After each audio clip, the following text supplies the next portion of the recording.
Welcome to the Legacy of Giants podcast series. You know, where we unpack the rivalries that shape the world you live in. Yeah. Today, we're cracking open a fizzy feud. Okay. A battle for global taste buds. Yeah. The legendary Cola Wars. The Cola Wars. Before we get into it, though, Okay. get this. Okay. Pepsi actually went bankrupt. Oh, wow. Not once, but twice early on. Really? Coca-Cola could have said, I did not know that. bye-bye, bubbler, but decided to pass. Can you imagine a Interesting. world without Pepsi? Yeah. Well, they were struggling those early years. And picture this. Okay. Michael Jackson Yeah. Pepsi commercial shoots.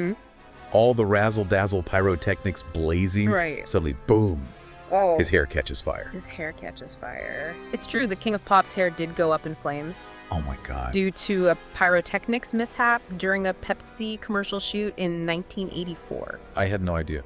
Thankfully, he recovered from the second-degree burns. Wow. He sustained.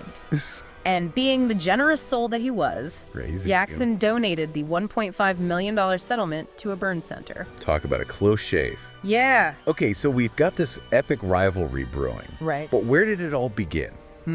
Take us back to the dawn of cola. Okay. Expert speaker. Well, our story starts in the late 19th century. Okay.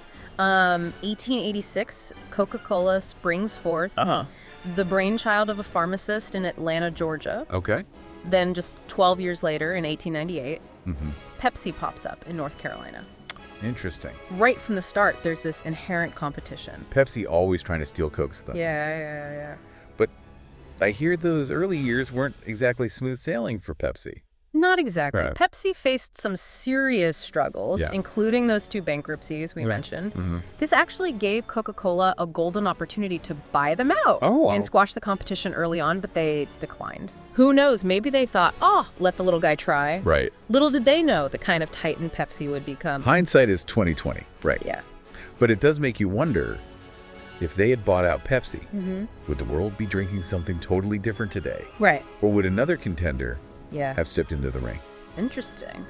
Okay, so these two cola contenders are on the scene. Yeah. How did they go about winning over the hearts and the wallets of consumers? Well, their advertising strategies were as different as their formulas. Interesting. Coca-Cola leaned into wholesomeness, Okay. nostalgia, that family-friendly Americana feel. Okay. Think heartwarming scenes, polar bears, Santa Claus guzzling Coke.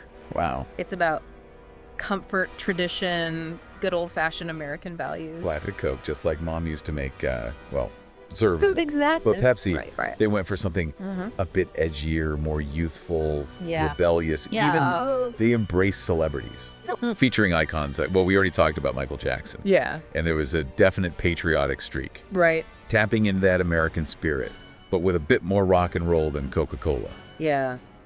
Pepsi. The choice of the new generation. So which brand's jingle is stuck in your head? Well, Are you craving a Coke or feeling a Pepsi challenge? I think let us know.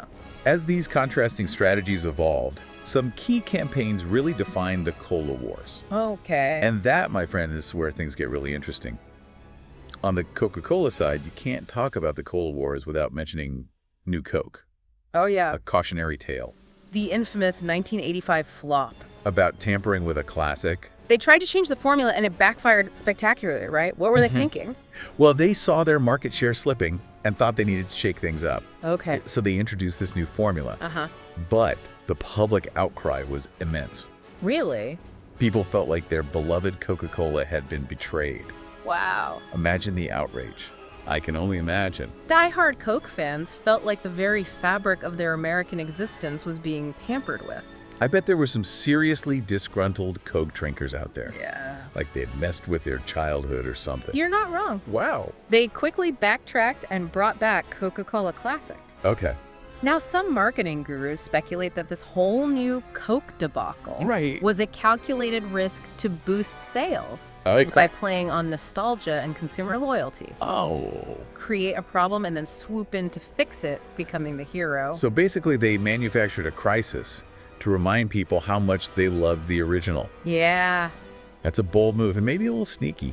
But hey, It worked, didn't it? It did. It definitely solidified Coca-Cola's place in the hearts and minds of their consumers. Indeed, whether intentional or not, New Coke proved that messing with a classic is rarely a good idea. Yeah. Now, on the Pepsi side, we have the legendary Pepsi Challenge. Yeah, the blind taste tests. Yes.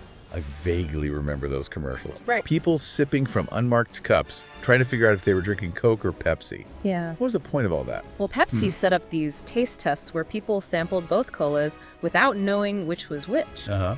And supposedly the results showed that people preferred the taste of Pepsi. Hold on. Are you saying Pepsi actually tastes better? Well, You're not secretly Team Pepsi, are you, expert speaker? I'm staying neutral here, Okay. but you raise a good point. Okay. The Pepsi Challenge, while a wildly successful marketing campaign, Right. wasn't exactly a rigorous scientific study.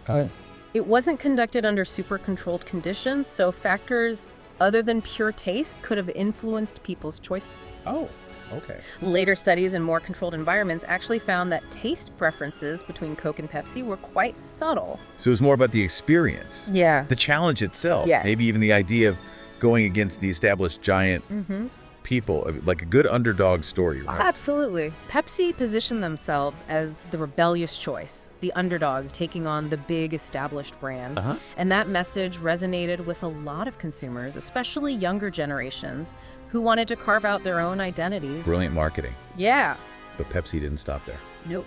Tell me about Pepsi stuff. Expert speaker, those points. Ah, yes, Pepsi stuff. I remember collecting those as a kid. A mid-90s loyalty program where you could collect points from Pepsi products and redeem them for all sorts of merchandise. Oh, yeah. T-shirts, jackets, even a Harrier jet. Wait a jet. Although that one led to a lawsuit. Someone thought they could get a military-grade fighter plane with Pepsi points. As you might imagine. That's wild. I need to hear more about this lawsuit. Well, that particular saga is actually the subject of a recent Netflix documentary, Pepsi, Where's My Jet? Oh, okay. It's a fascinating look at the power of marketing Right. and how far a company might go to win over consumers. From taste tests to fighter jets, Pepsi certainly wasn't afraid to think outside the box. Right. But what about Coca-Cola? Yeah. Did they have any big campaigns during this time that rivaled Pepsi stuff? Well, Coca-Cola continued to focus on their classic image, but they also experimented with some innovative marketing techniques. Like what? They launched several memorable ad campaigns featuring celebrities like Paula Abdul, and they were early adopters of digital marketing, even creating one of the first branded websites back in the early days of the internet. So while Pepsi was out there offering jets and challenging taste buds, Coca-Cola was playing the long game, Yeah. building brand loyalty through consistent messaging and early adoption of new technologies. Right. Smart move. Yeah. Okay, so we've talked about some of the key campaigns that defined the Cola Wars, but this rivalry goes beyond advertising, doesn't it? It does. It's about more than just slogans and celebrity endorsements. It is. It's about cultural identity, national pride, and even global politics. Yeah. The Cola Wars became a symbolic battleground for these larger forces. But to understand how that happened, we need to go back a few decades. Okay. Back in time we go then. Yeah. Take us there, expert speaker. Yeah. I'm ready to dive deeper into this cola-soaked history. Yeah. All right, so we've journeyed from the dawn of cola Yeah. through bankruptcies, burning hair, Right. taste tests, and even fighter jets. We have. What does it all mean? What's the lasting legacy of these Cola Wars? That's the billion-dollar question, isn't it? Yeah. Beyond the sales figures What? and the marketing blitz, Yeah. these brands have seeped into our collective consciousness. Okay, They're not yeah. just drinks anymore. Right. They're symbols. So more than just quenching our thirst, they're tapping into something deeper. Exactly. Right. Think about it. Coca-Cola, with its focus on tradition and family, Yeah. represents that comfortable, familiar feeling of home, Okay. that classic Americana vibe. Right, right. Pepsi, on the other hand, embodies youthfulness, rebellion, Uh-huh. the drive to break free from the norm. Like two sides of the American spirit, or maybe even two sides of ourselves. Yeah. The desire for comfort Yeah. and the urge to shake things up. That's a great way to put it. Right. And that's what makes this rivalry so fascinating. Uh-huh. It's not just about taste. It's about what these drinks represent. Okay. The values, the aspirations, the emotions they evoke. So it's less about whether you prefer your Cola Classic or with a twist of rebellion, and more about what that choice says about you. Right. Fascinating stuff. Yeah. But there's one more thing I'm curious about. Okay. What about the global impact? Did the cola wars stay stateside, or did they spill over into the international arena? Oh, they definitely went global. Okay. In fact, some argue that the Cola Wars were a proxy for larger geopolitical struggles.